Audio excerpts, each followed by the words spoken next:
Hello and welcome back to Project Luxury. Long ago, one of our ancient ancestors, confronted by a dangerous predator, discovered that throwing a stone was far better of a defense than charging indirectly. This realization marked the beginning of a military tactic that endures to this day, attacking an enemy from a distance to stay out of harm's reach. From throwing stones to using bows, cannons, and mortars, militaries around the world have invested billions in developing ways to strike enemies from afar, maximizing damage while minimizing risk to their own soldiers.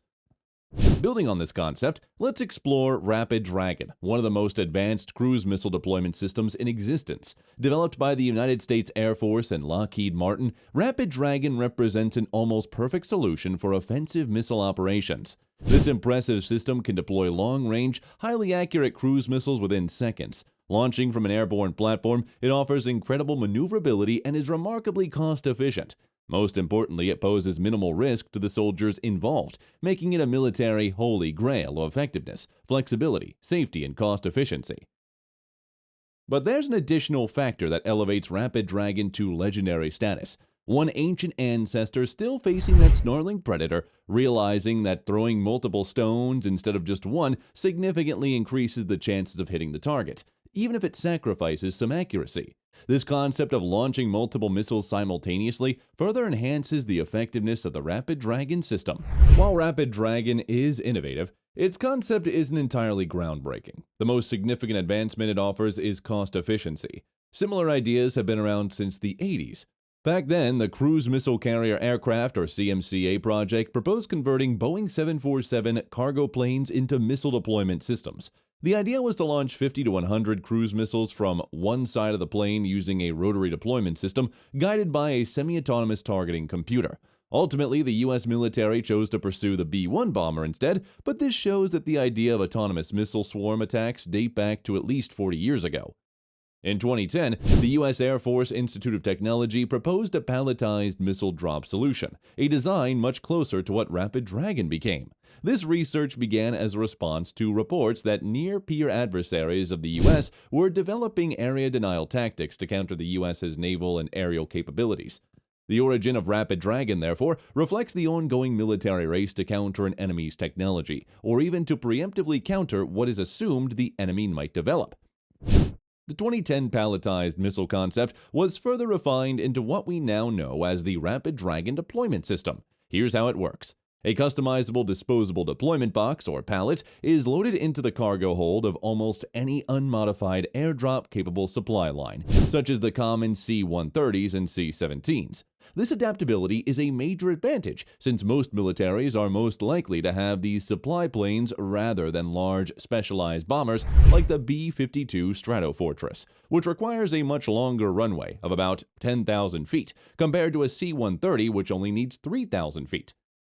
Each Rapid Dragon deployment box, when fitted into a supply plane's cargo hold, can carry up to 4 AGM-15-8B JASSM ER missiles. These are Joint Air-to-Surface Standoff missiles, with ER standing for Extended Range. Standoff means that the missile is launched from a distance outside the range of enemy counterattacks. Once airborne, the supply plane simply drops the deployment box like any other cargo and then moves on to other missions, leaving the rest to the Rapid Dragon system. Remarkably, the plane's crew doesn't even need to designate a target, as this is done remotely.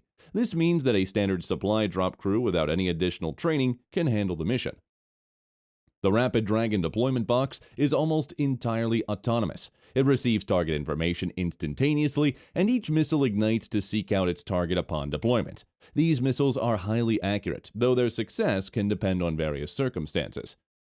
Looking closer at the deployment process, each pallet operates with a simple yet ingenious airborne configuration. First, the pallet deploys a parachute to slow its descent and stabilize. Once stabilized, the missiles are released by gravity, clearing the box and igniting their engines. Each missile then executes a sharp pull-up maneuver to level out and reach an appropriate altitude, after which it proceeds with its strike mission. Just like any other cruise missile, but with a more powerful impact, Rapid Dragon can deploy a swarm of missiles ranging from 4 to 45, depending on the available cargo space in the aircraft. For example, the larger C-17 can carry up to 45 pallets. The prospect of 45 cruise missiles headed in your direction is alarming, especially considering each missile is equipped with 450 kilograms of armor-piercing warhead. To put it into perspective, if you think you're safe inside a tank or armored vehicle, you're not. The only real protection would be staying well away from the impact zone or seeking refuge in a heavily fortified underground bunker. So with all these capabilities, is Rapid Dragon an unbeatable missile barrage? The short answer is yes. Missile swarms are highly effective, especially when launched from a mobile aircraft that can strike from unexpected angles. To understand the challenge of defending against such an attack, let's look at it from a defender's perspective. According to the U.S. military doctrine, there are 4 primary methods to defend against cruise missile attacks: active defense measures, attack operations, passive defensive measures, and control communications, computers, and intelligence. Active defense and attack operations both aim to destroy cruise missiles before they hit the targets, but they do so in different ways. The approach, while theoretically sound, is extremely difficult. It requires advanced knowledge of launch sites, which can be challenging to obtain. Furthermore, these sites can be quickly set up, camouflaged, or hidden in the landscape, making them hard to detect and target. For instance, during World War II, Allied forces dropped 98,000 tons of bombs to destroy V-1 missile launch sites. But despite these efforts, Germany managed to keep the sites operational using deceptive tactics. This historical example illustrates the difficulty of attacking cruise missile launch sites, especially when they can be deployed from almost any airstrip, or even from inconspicuous supply planes. Active defense measures involve intercepting cruise missiles while they're in flight. This is challenging because these missiles are small, fly close to the ground, and are hard to detect. Effective defense requires advanced radar systems that can spot missiles from long distance and communicate this information quickly. Historically, new defense technologies like the surface-to-air missile or SAM systems, such as the Russian S-300 and S-400, were developed to address emerging threats. While these systems are designed to automatically detect and destroy incoming threats, they struggle with low-flying missiles and large swarms. They can only engage a limited number of targets simultaneously, making it hard to defend against a massive barrage from Rapid Dragon.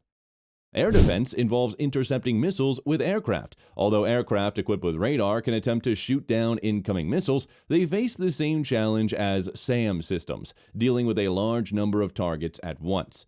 This often means that despite efforts to intercept, some missiles will get through, making it crucial to seek shelter or mitigate damage. Passive defense focuses on making it difficult for the enemy to identify strategic locations. This approach includes spreading out military assets and using camouflage. By dispersing and concealing key targets, forces can reduce the effectiveness of enemy attacks. However, this strategy is not foolproof and relies on continuous vigilance and adaptability. C4I – Command, Control, Communications, Computers, and Intelligence. Technique involves managing information and coordinating defenses effectively. While these methods are crucial, they are parts of a broader, complex strategy to counter evolving threats like Rapid Dragon. Further deployments for Rapid Dragon include adapting to its deploying long-range missiles, precision mines, and fleet of drones, enhancing its capabilities even further. This progression hints at a future where military technologies increasingly resemble the futuristic scenarios predicted in the past action films. That was all from us today for this video, folks. We'll see you in the next one.